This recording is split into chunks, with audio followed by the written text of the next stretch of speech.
Halo teman writers, Missing Wife Dewi Indrianti Ahmad. Seperti biasa kita akan bedah novel-novel, kita nikmati jalan ceritanya, kita bedah juga nanti struktur ceritanya, dan juga kita pelajari segala teknik kepenulisannya. Pokoknya nanti semuanya tujuannya untuk mengimprove teknik menulis kita sendiri sebagai penulis pemula ya teman-teman. Semuanya akan kita rangkum dalam tips and trick di akhir video, jadi tonton terus sampai habis. Judul bukunya seperti aku katakan tadi, Missing Wife ya. Missing Wife ini dituliskan oleh Mbak Dewi Indrianti Ahmad dan ini terbitnya di Lovrins.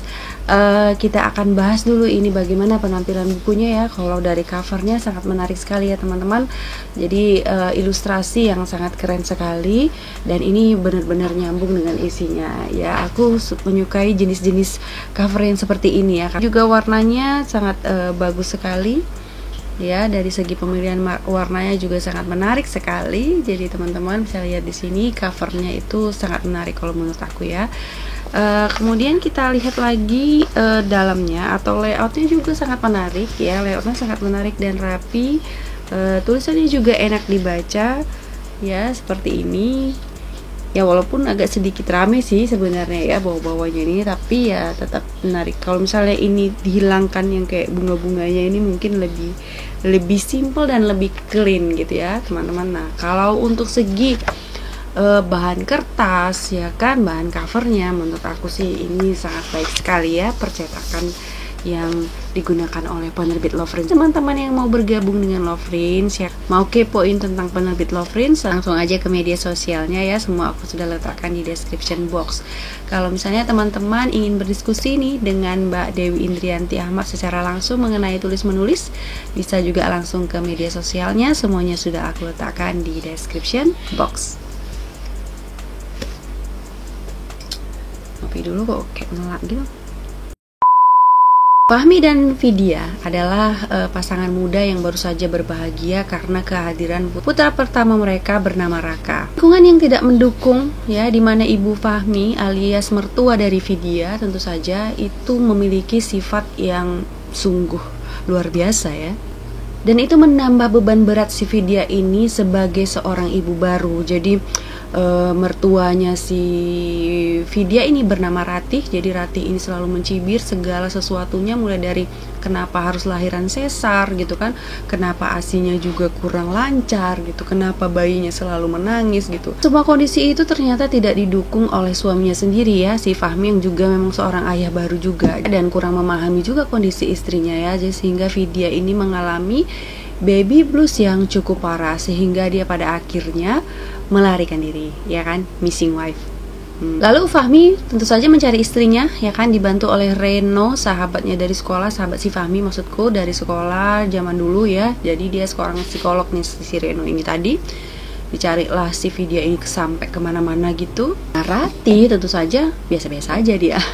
Dan bapaknya si Vidya ini yang tahu belakangan sangat marah besar ya terhadap kondisi anaknya yang ternyata sudah entah lari entah kemana. Padahal dia datang tuh mau nengok cucunya, tapi ternyata anaknya nggak ada di rumah itu. So dia marah besar. Di mana sebenarnya Vidya? Nah di sini Mbak Dewi Indrianti Ahmad mengangkat mengenai isu baby blues ya.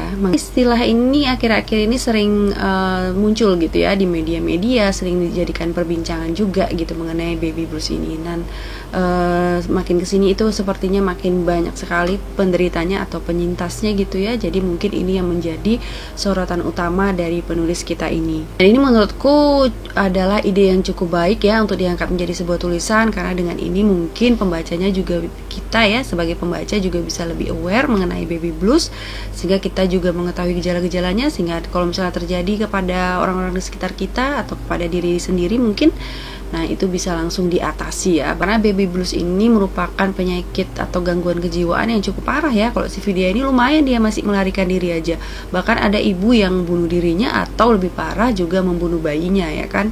Jadi ini adalah sebuah penyakit yang kalau tidak diperhatikan itu sangat serius sekali ya teman-teman. Jadi karakter di sini kita pernah nih membahas buku sebelumnya ya dari Mbak Dewi Indrianti Ahmad yang berjudul Lentera Maura. Di Lentera Maura ini Mbak Indrianti Ahmad juga mengangkat semacam penyakit langka gitu ya, penyakit langka. Jadi kalau misalnya mau tahu mengenai penyakit langka yang dibahas di Lentera Maura, bisa langsung aja ya cek di buku dari Lentera Maura. Kalau di situ membahas penyakit fisik, tetapi kemudian berimbas kepada mental si penyintasnya. Kalau di sini kebalikan ya, penyakit yang mengganggu kejiwaan si Vidya ini tadi. Sama dengan yang ada di Lentera Maura, di sini juga ada karakter-karakter psikolog ya. Jadi Mbak Dewi Indrianti Ahmad ini sering mengajak karakter psikolog di dalam novel-novelnya. Jadi di sini juga ada, bukan hanya satu kayaknya ya, bahkan ada dua gitu ya. Si Reno satu lagi, dan kayaknya ibu si Reno juga seorang psikolog. Nah, ini bisa menjadi inspirasi ya bagi teman-teman kalau misalnya sekarang ini sedang mempersiapkan novelnya, bisa itu mengangkat karakternya ya. Dari karakternya kita angkat dia misalnya memiliki gangguan-gangguan atau penyakit ya, atau penyintas yang mungkin sekaligus dari situ kita menyuarakan atau mengampanyekan tentang penyakit tersebut gitu ya, agar bisa lebih diwaspadai atau agar bisa lebih juga mungkin dikenali gejala-gejalanya kalau dia merupakan penyakit mental gitu. Karena aku juga termasuk orang yang, salah satu orang yang percaya bahwasanya karakter yang kuat atau karakter yang memiliki keunikan atau mungkin jalan hidup yang berbeda dari kebanyakan orang itu memiliki ruh yang cukup kuat untuk menjadikan cerita kita itu menjadi cerita yang baik ya, atau the great story gitu. Pada intinya setiap novel yang kita baca itu pasti kita memberikan empati kan pada karakternya. Jadi dengan karakter-karakter yang memiliki keunikan atau memiliki backstory yang cukup berbeda dari kehidupan kita, itu kita bisa memberikan empati yang cukup besar juga kepada karakter yang di dalam novel, sehingga semua plot, semua jalan cerita itu bisa lebih mudah kita nikmati kalau kita sudah merasakan empati atau ikut gitu ya, merasakan apa yang dirasakan karakter yang ada di sebuah novel. Bagaimana dengan plot dari cerita ini ketika mengangkat fenomena baby blues ini tadi? Dan ternyata menurut aku plot di sini itu karena si Vidya ini seseorang yang memiliki seseorang yang menyintas baby blues ini tadi ya, karena dia langsung missing gitu ya, langsung hilang, sehingga memang baby bluesnya sendiri kurang tereksplor gitu ya. Jadi ini kayak menjadi penghantar aja perubahan karakter si Fahmi ya, suami dari Vidya, dan yang sebenarnya punya premis utama cerita di sini itu adalah Fahmi ya, yang awalnya dia mungkin kurang perhatian kepada istrinya, kemudian karena terjadinya baby blues ini tadi ya sebagai inciting incidentnya, kemudian dia berubah menjadi suami yang lebih baik lagi gitu ya. Si Fahmi ini adalah sosok suami-suami atau laki-laki yang banyak ada di sekeliling kita gitu ya, yang tidak yang mungkin dia ada di tengah-tengah ya, di antara istri dan juga ibunya sendiri, tetapi kemudian si Fahmi ini mungkin kurang bijak ya, juga mungkin karena umur juga kurang dewasa gitu ya, sehingga memiliki keputusan yang salah dan memperparah kondisi si Vidya ini. Dan mungkin juga beberapa dari masyarakat kita nggak ngerti gitu ya dengan istilah baby blues ini tadi, bahwa ini merupakan gangguan kejiwaan, bukan seseorang perempuan yang manja, bukan seorang perempuan yang malas, bukan seorang perempuan yang nggak pandai mengurus anaknya gitu ya. Karena setiap ibu itu pasti sudah memiliki bawaan gitu ya dari Allah yang Maha Kuasa, bahwasannya dia pasti bisa mengurus anaknya gitu. Jadi nggak ada seorang ibu yang nggak bisa mengurus anaknya ya. Nah, bisa jadi faktor-faktor di luar itu yang menyebabkan dia mungkin tampak tidak seperti mengurus anaknya ya. Bisa jadi karena kondisi baby blues dan lain sebagainya. Seperti aku katakan tadi, di sini sebenarnya cerita yang utama itu adalah cerita si Fahmi, kemudian si Vidya ini menjadi inciting incident perubahan dirinya, kemudian yang menjadi antagonis yang juga mencegah si Fahmi ini untuk sulit untuk berubah itu adalah ibunya sendiri. Antagonisnya adalah sebenarnya Ratih. Jadi kayak baby bluesnya ini sendiri hanya sebagai pengantar aja, tidak menjadi menu utama di dalam buku ini sebenarnya teman-teman. Ini menjadi bukti bahwasannya misalnya nanti teman-teman ingin mengangkat sebuah tema untuk menjadi tema utama atau menjadi menu utama di dalam cerita teman-teman, itu nanti bisa disiasati dengan sudut pandang cerita ya. Ini sudut pandang ceritanya ini memang yang dipilih itu banyak porsi dari si Fahmi ini ketika mencari istrinya, sehingga yang lebih banyak dieksplor itu adalah karakter si Fahmi. Jadi kalau misalnya teman-teman ingin lebih banyak dieksplor lagi mengenai baby bluesnya ya gitu ya, misalnya kalau di dalam kasus ini gitu, berarti kita harus lebih banyak eksplor dari segi videonya gitu ya. Nah, jadi pemilihan sudut pandang memang sangat penting untuk bisa mengantarkan cerita kita sesuai dengan apa yang kita inginkan menjadi menu utama. Ya mungkin saja dalam Missing Wife ini menu utamanya itu adalah memang si Fahmi ini ya. Dengan buku Mbak Dewi sebelumnya yang Lentera Maura itu, dia itu karena sudut pandangnya juga lebih banyak mengambil sudut pandang si Maura yang memang penyintas dari penyakit tersebut, sehingga penyakit itu lebih dalam gitu ya, dari sisi side out si karakternya itu nampak semua, karena memang Maura di situ yang membawa cerita ya dari awal sampai akhir. Namun yang paling aku sukai di Missing Wife ini adalah bagaimana cara Mbak Dewi ini mengakhiri setiap bab gitu ya. Jadi kayak selalu ada cliffhanger gitu. Jadi buat kita pingin tahu nih apa yang ada di bab selanjutnya ya. Aku kasih contoh ya teman-teman. Di halaman 57 ini aku akan bacakan paragraf terakhirnya ya.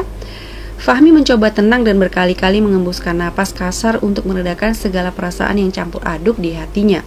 Pikirannya yang kini tak lagi jernih itu membuatnya berprasangka pada Anggi dan ibunya. Jika memang itu benar, kenapa? Kenapa ia melakukan ini? Fahmi menarik rambut dan memukul-mukul kepalanya karena frustrasi. Hatinya bertanya-tanya, apakah yang disembunyikan Anggi dan ibunya selama ini? Putus. Jadi sering pakai pertanyaan-pertanyaan kayak gitu ya teman-teman. Jadi trik ini bisa dipakai untuk mempertahankan emosi atau rasa penasaran pembaca dari bab per babnya ya teman-teman. Kalau dari segi gaya bahasa banyak di sini ya, aku perhatikan deskripsi setting ya, deskripsi suasana gitu ya, suasana cerita yang sepertinya kurang mendukung atmosfer dari suasana cerita, bahkan sedikit kayak melenceng dan mungkin bisa mempengaruhi dari buyarnya atmosfer yang ingin ditunjukkan ya dari sebuah scene cerita. Misalnya seperti ini ya. Ini si Fahmi atmosfernya itu lagi galau gitu karena istrinya hilang ya, jadi lagi bingung, lagi sedih, lagi nggak tahu mau ngapain gitu ya. Ada deskripsi setting yang mungkin menurut aku kurang mendukung atmosfer itu ya. Jadi seperti ini misalnya ya. Matanya terpejam, memikirkan keberadaan istrinya yang tak kunjung ditemukan. Sejak Vidya menghilang, kamar yang dinding-dindingnya terpasang wallpaper bermotif shabby chic itu terasa sunyi dan hampa.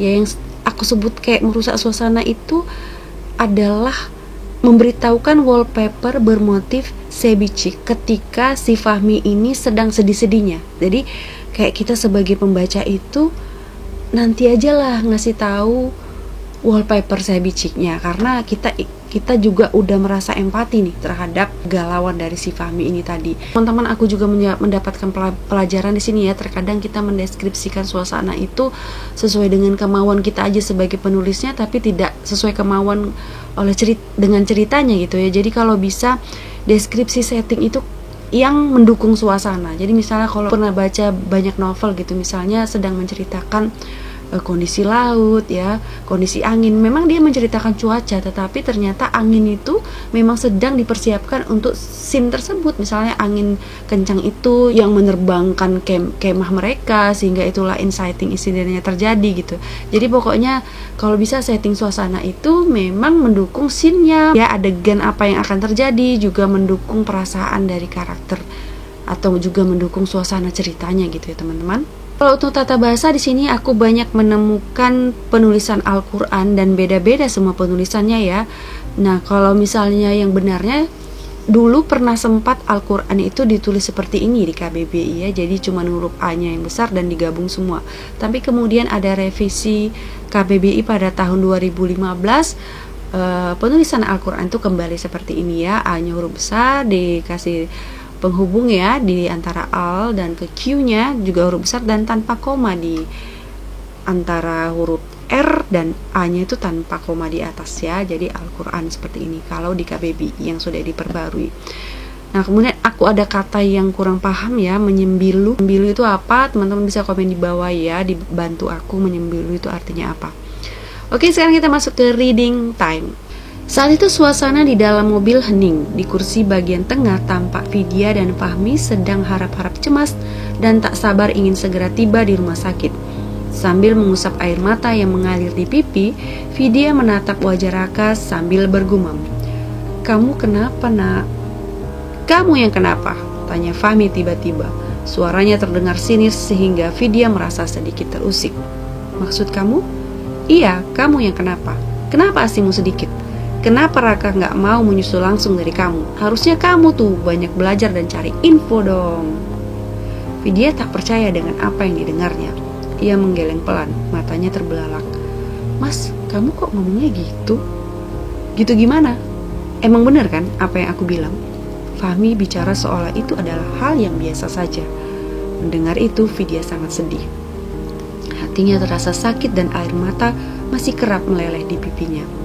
Ia marah dan kesal, tapi tak tahu apa yang harus dikatakan. Wanita itu takut jika menjawab atau membela diri, keributan besar akan terjadi. Terpaksa ia tahan lisannya untuk beradu argumen dengan suaminya itu. Terlebih saat ini mereka sedang bersama sepupu dan ibu mertua. Wanita itu hanya diam sambil memeluk erat Raka, putra pertama kesayangannya. So aku menggambarkan bagaimana sikap Raka ya pada istrinya ya kan, menyala-nyalakan kayak gitu. Wah, nggak bener banget ya kan teman-teman. Ya teman-teman yang suka dengan cerita-cerita rumah tangga tapi insightful ya, seperti ini, info-info mengenai baby blues gitu kan, sehingga kita bisa lebih aware, bisa langsung dipesan aja ya Missing Wife kepada penulisnya Mbak Dewi Indrianti Ahmad, atau langsung pesan ke penerbitnya Lovelyns ya kan. Semua alamatnya sudah aku letakkan di description box. Sekarang saatnya tips and trick. 1. Karakter yang menarik itu sangat mempengaruhi cerita. 2. Dukung karakter menarik kalian itu dengan plot cerita yang menarik juga, dan juga gaya bahasa yang menarik ya ketika mengeksekusinya. 3. Pemilihan sudut pandang ya kan, dari sudut pandang siapa cerita itu diceritakan ya kan, bagaimana persepsi siapa cerita itu diceritakan juga mempengaruhi menarik tidaknya cerita kita ya teman-teman. Jadi kalau ide ceritanya sudah menarik, karakternya sudah menarik, pemilihan sudut pandang cerita juga harus diperhatikan ya teman-teman. 4. Metode cliffhanger atau meninggalkan rasa penasaran di setiap akhir bab itu adalah cara yang cukup apik juga ya untuk mempertahankan rasa penasaran pembaca. Jadi itu bisa dipelajari gimana caranya melalui novel Missing Wife ini tadi ya teman-teman. Aku ingin berterima kasih kepada Mbak Dewi Indrianti Ahmad. Juga mohon maaf jika ada kesalahan di dalam reviewnya ya, membedah bukunya mungkin ada kekeliruan, aku salah pemahaman atau bagaimana, aku mohon maaf. Juga aku ingin berterima kasih banyak kepada teman writers yang udah mau nonton video ini sampai habis. Tetap semangat menulis ya teman-teman. Semoga diskusi kita kali ini bermanfaat. Kalau misalnya suka videonya jangan lupa like, komen, dan juga subscribe. Nanti kalau udah subscribe, teman-teman bisa klik tombol notifikasinya supaya nanti kalau ada video baru tuh teman-teman langsung tahu. Tetap jaga kesehatan. See you later.